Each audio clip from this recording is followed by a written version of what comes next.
Hello, everyone, and welcome back to another episode of the GreenShift Podcast.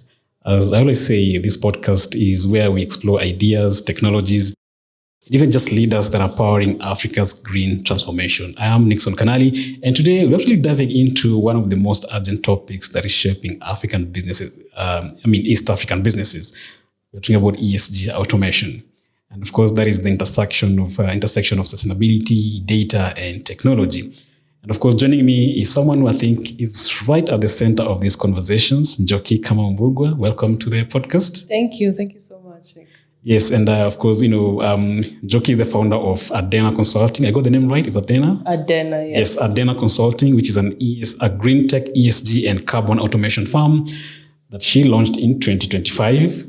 And of course, you're part of, the new way of African entrepreneurs that are building infrastructure that will define how a company just measure, report, and act on sustainability. So, Njoki, welcome again to the podcast. Thank you, Nick. I know you did the intro, but again, just tell us about yourself and, of course, what you do at Ardena. Right. Thank you so much, Nick. Thank you for inviting me. My name is Njoki Kamau-Mbugua. I am one of the co-founders at Ardena Consulting. Yep. Ardena is a green tech firm where we have combined ESG advisory together with automation. Mm-hmm. So not only are we giving you advice on what ESG is, but we are also showing you the how to include it in a way that is sustainable for companies. So it's a really exciting space. Mm-hmm. We are really happy to be there and see the impact that our consultancy will give to the market, not only in Kenya, in East Africa, and also the region at large. All right. And of course, we were just speaking offline about how interesting, ESG is becoming, for many businesses. And of course, you mentioned you launched Ardena, in 2025 with a very specific focus on automation. I'm just curious, was there a specific moment or a project in your previous work that you're working on? And you're like, okay, I think this is unsustainable. Something has to be done. Yes. There was, I'd call it an aha moment for not only me, but me and my partner. We were working together on a project and we were really collecting a lot of manual data, a lot of Excel files, a lot of PDFs, a lot of Word documents. So every data that was going into developing this report was actually all of it was being collected manually and also being stored manually. And so at that point, together with my partner, we said, no, this is not sustainable. Yeah. The infrastructure that that client had at that moment was not going to take them very far. It was a knee-jerk reaction to ESG and, incorporating it. And so at that time, Ardena was born. We sat down and we thought for a very long time, about 3-4 months, on how to, how to ensure that the key ESG data and climate risk data that are affecting companies are stored. Yeah.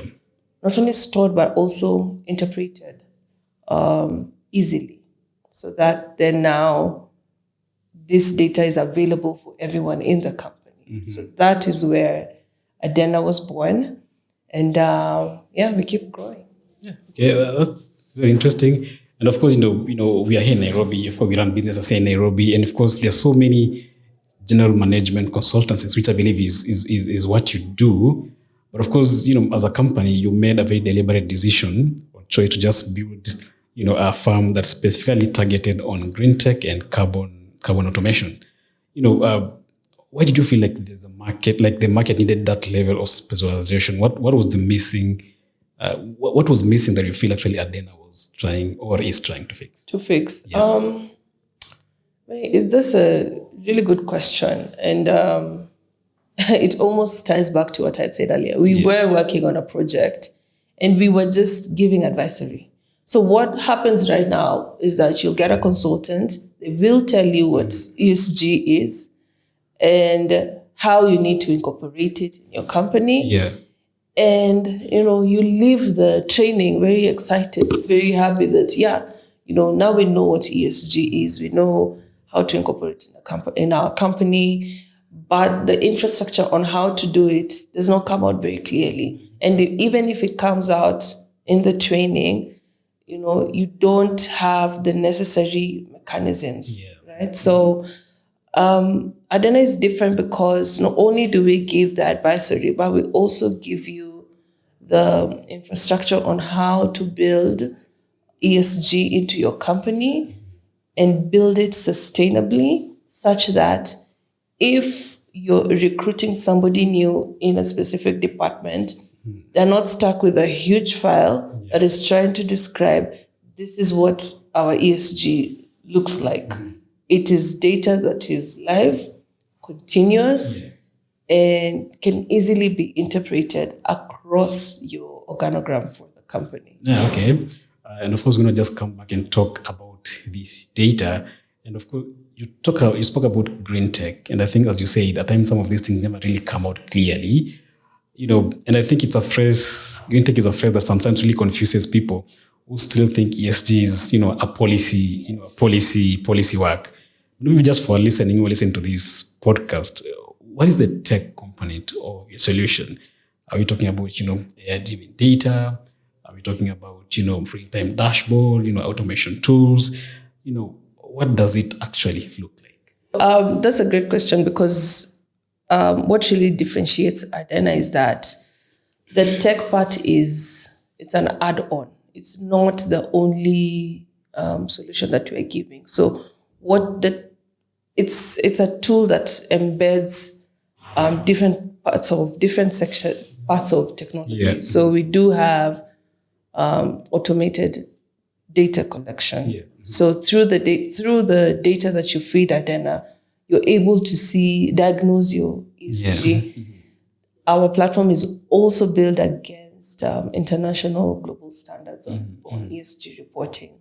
So whether a company is key on reporting under GRI or IFRS 1 or 2, you're able to report your data and interpret your data against these standards.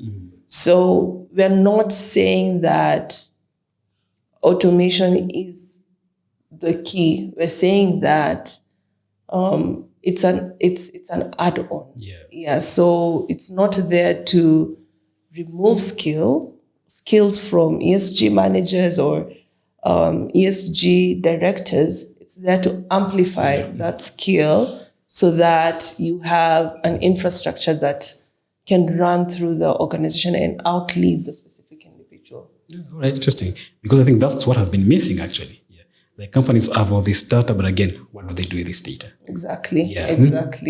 So the data ESG data is a very big statement. It can run from anything. You can imagine as a company, you're combing through your environmental data, your social and governance data.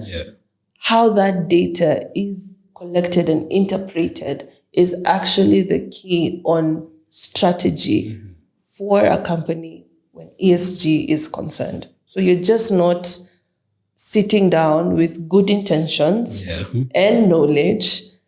You are sitting down with comprehensive data that can make sense for you. All right. I know that really gives our listeners, an idea of, where Ardena came from, and basically, what you're working on. But again, let's just zoom out to the broader ecosystem now. Of course, we know we are just speaking offline about how, mandatory ESG reporting, especially for public interest entities in Kenya, is really, coming in 2027, I think. Yes. And of course, it sounds far, actually. I know it's a December, Jesus Christ. So it sounds far, but again, in reporting cycle, that's basically, it's tomorrow, right? It's tomorrow. And of course, from your conversations with, Kenyan CEOs or Kenyans, executives, do they really understand the scale of data they'll need to disclose? And also, or is there just still a sense of, denial and, a belief that this is something they can, worry about later? I think most CEOs do understand it, but they underestimate it. Mm-hmm. So they think that, okay, this is something that's looming, something that's coming, but we'll cross that bridge when you get there. Yeah. ESG, it's not a sprint. It's something that you have to build slowly but surely. So the full knowledge and acceptance of what mandatory ESG reporting will mean for companies in Kenya has not really settled. Mm-hmm. There's still a feel of, it's nice to have. But with that feel and, mandatory reporting is here, you're going to have quicksand solutions, which will be really expensive, because with mandatory reporting, we expect to see fines, we expect to see exposures, we expect to see a laxity in investors coming in without proper ESG reports. So there's an understanding, but there is an underestimation of what that really means. And that's when now companies like yours coming to help you understand these and help you just how to navigate all these things. Absolutely. That is where Ardena comes in to demystify it. Yeah. So I think in the Kenyan market, there's been a lot of demystification on what ESG is. But the how, people are getting lost in the reporting. To what extent do you need to report your environmental aspects? Yes. How deeper do you need to go on your carbon reporting? How deeper do you need to go on your social issues and governance issues? Mm-hmm. So Ardena is there to conduct this audit, see what data you have, and feed it to the tool so that the output can make sense for you. Yeah, absolutely. All right, interesting. And you mentioned me like you have so many articles lying somewhere in your computer around this particular topic. Yes. But again, there's one article that really we ran on our sister publications called Eco News, which is a publication that covers purely topics on sustainability. So ESG are part of the topics we cover. And of course, in the article, you actually, you wrote that there are so many East African businesses that are navigating what you called, dense fog complexity, right? Is the confusion mainly about what to report? Is it about the metrics or how to report it? Of course, we look in the frameworks like, the GRI, IFRS, all these things, frameworks. Where exactly is the fog thickest from where you're sitting? I think the fog is thickest on both angles, on what to report and how to report it. Mm-hmm. And so when you think about what to report and you're yet to conduct an assessment, a baseline assessment, to figure out what is material for you, you'd focus on the wrong environmental aspect. So for instance, your company is using renewable energy. Yeah. But you have other environmental aspects. Mm-hmm. Your waste is terrible, So you're sitting down and wondering, what environmental aspect do I need to focus on? Mm-hmm. There are very, very many, When you think about social and governance issues, you don't know what to focus on. So on what to report, there's a big confusion. Mm-hmm. And how to report it even becomes more complex. It's a maze, right? So you don't know against which reporting standard you need to focus on. Mm-hmm. Is it GRI? Yes. Is it IFRS, S1 or S2? What do those even mean? Mm-hmm. So some of these teams are always very new, even talking about some of these CEOs. Absolutely. Like they've never heard of them completely. Absolutely. And also people who are sitting at the board, their work is oversight. They need to know if we don't do this, what's going to happen, right? But even the what itself, what you need to report, it's still not clear. So, and that's why my article I said a dense fog of complexity, because it's everywhere. It's on every aspect. Yeah. So, and that's why I was saying earlier on that you can get a consultancy who will try and demystify all this, But 1 week of ESG training is really not going to make the impact that a company needs when you're starting your ESG journey. All right. Absolutely. Yeah. Please share some of those articles, with us. We can actually openly publish them. Yes. Because one thing we've seen, as much as even some of us was right about these topics, we also don't really have a clear understanding on, how to just break down these topics. I know even like when we see companies release these reports, of course, we've done those data journalism stuff, but, how just to report some of these reports they're releasing, it's only just a very hard task. So please share. We'll publish most them. Definitely. Yeah. It's not as complicated as it may seem out there, but what you don't know will always confuse you. Yes. Absolutely. Yep. Okay. And now, of course, there's the global side of the pressure. Just let me cycle back to our previous conversation. So, of course, you've argued that, ESG is just no longer about local compliance. So it's a global license to operate, as you said. How are, for example, regulators in Europe, like the EU CS3D, just trickling down now to Kenyan exporters, for example, floriculture farms, agribusiness, even manufacturers already feeling the heat from buyers, from Europe? Yeah, absolutely. I mean, and I'm really glad that you've asked that question, because it goes back to supply chain assessment under ESG and what that means for our local producers. So under the corporate due diligence reporting initiative under the EU, we are seeing a very hard stance when it comes to assessment of supply chain. How do your emissions look like? How about how you treat your employees? Are there any human rights violations? What oversight policies do you have under the board? So these are some of the questions that some global organizations require to be answered.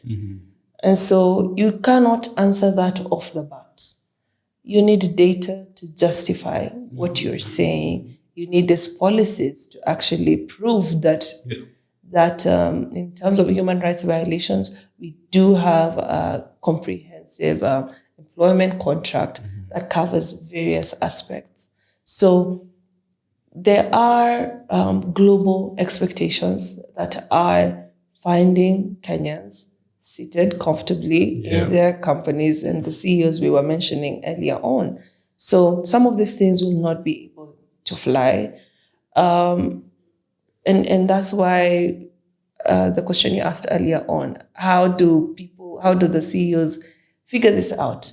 The moment ESG starts touching on the money that you're making, then you will have to move very quickly. You'll have to figure what and how to do it. So global standards are definitely coming in.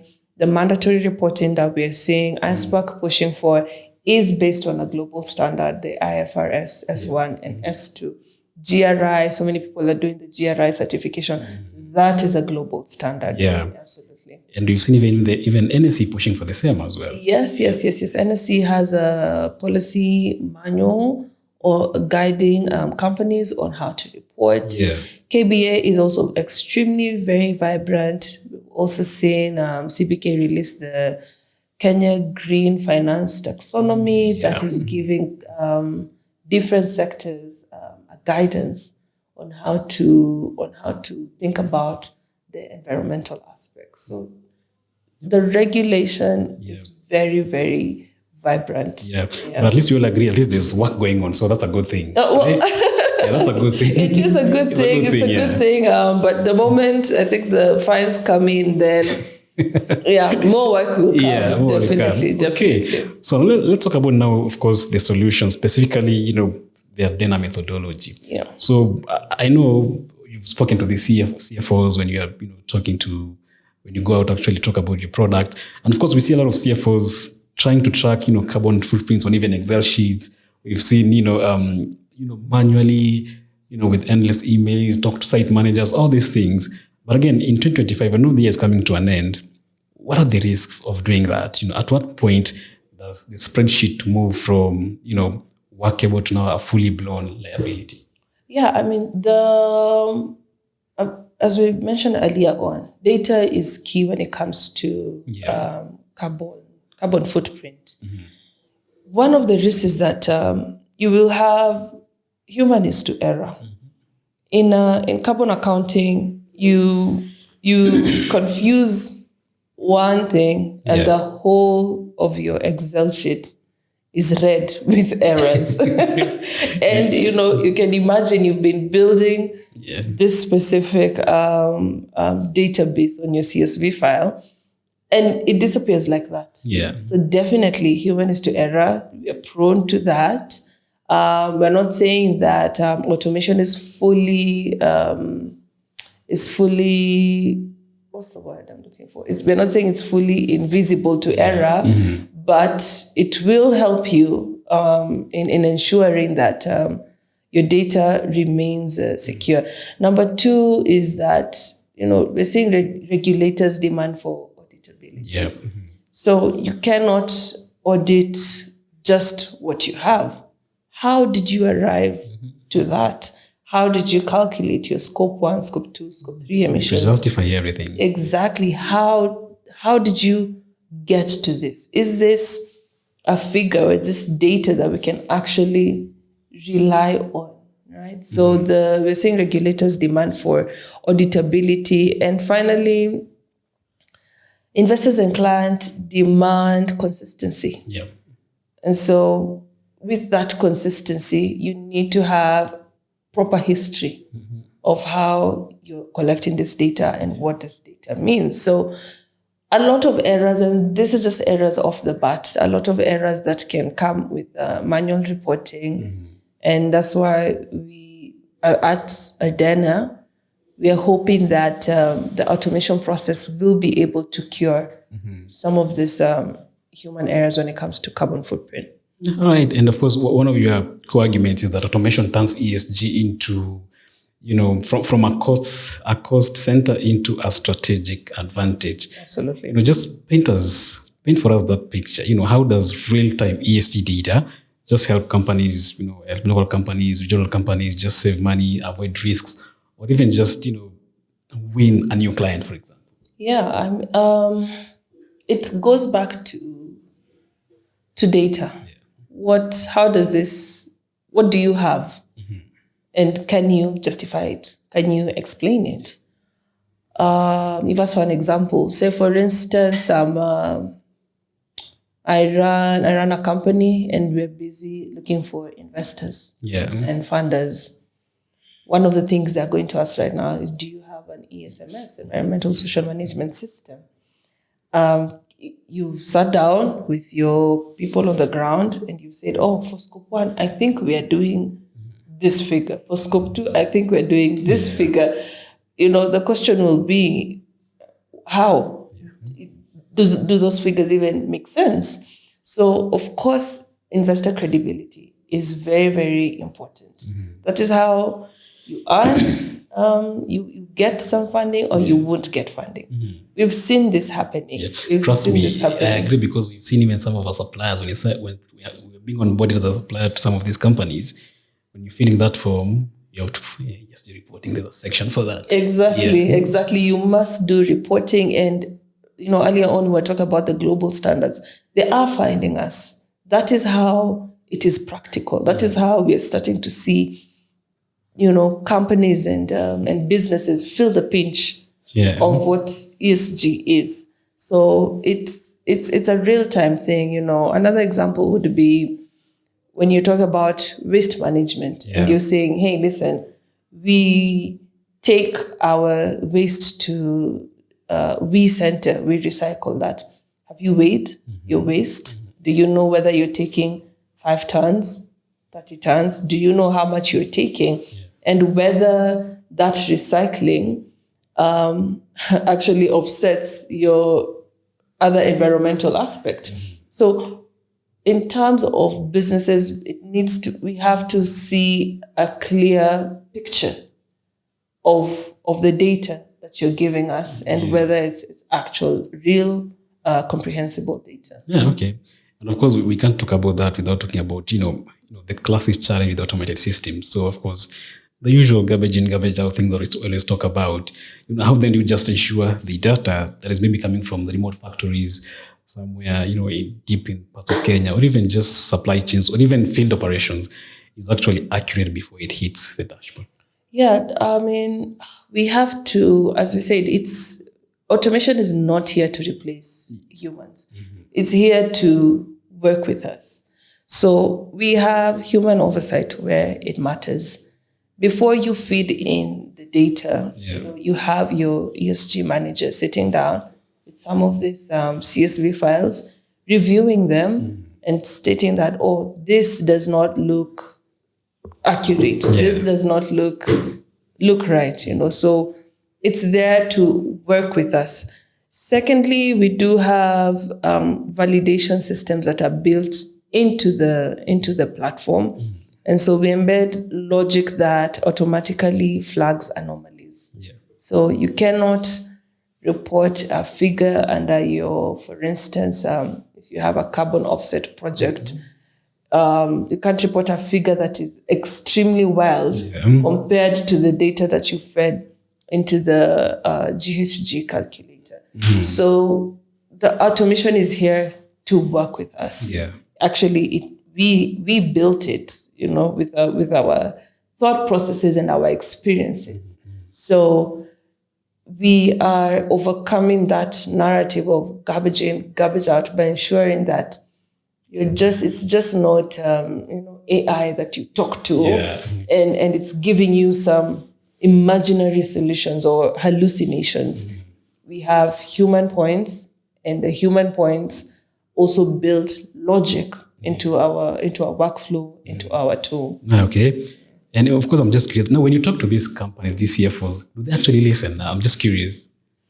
They do listen, but there's a budgetary line. There's always that. There's definitely a budgetary line that they need to hit, and we do understand that. We completely understand that. But for the early adopters, it's not a conversation they are willing to put in the backseat. We're having excellent conversations. We are implementing our tool, and it's very exciting. I think, as I mentioned earlier on, it's an underestimation of what ESG is. Mm-hmm. But when we see businesses fully grasp it, then it's going to be a really exciting space to be in. Yeah, all right. Now, let's get a little bit practical a little bit. And of course, there's a CEO listening to this podcast right now. Their company has no ESG strategy, no data pipeline. 2027 is here. What is that one single most important first step they should take? Is it data audit? Are we looking at policy review, or just building a cross-functional team to help them do this?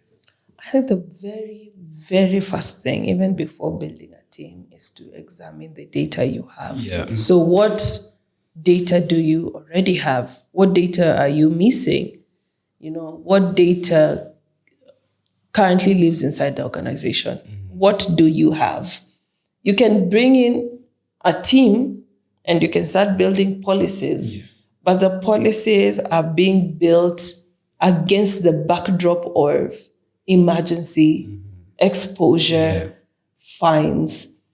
What will happen? You'll keep going around in circles because really you've not understood what ESG means for you. Yeah. So you have to really audit the data you have, and then build from there. Build from what you already have. Build from what exists. So it's clarity before activity. Activity before action. Yes, before action. Audit before the ambition. You can't say we want to be net zero in 5 years, but you don't know what if your data will be able to sustain that.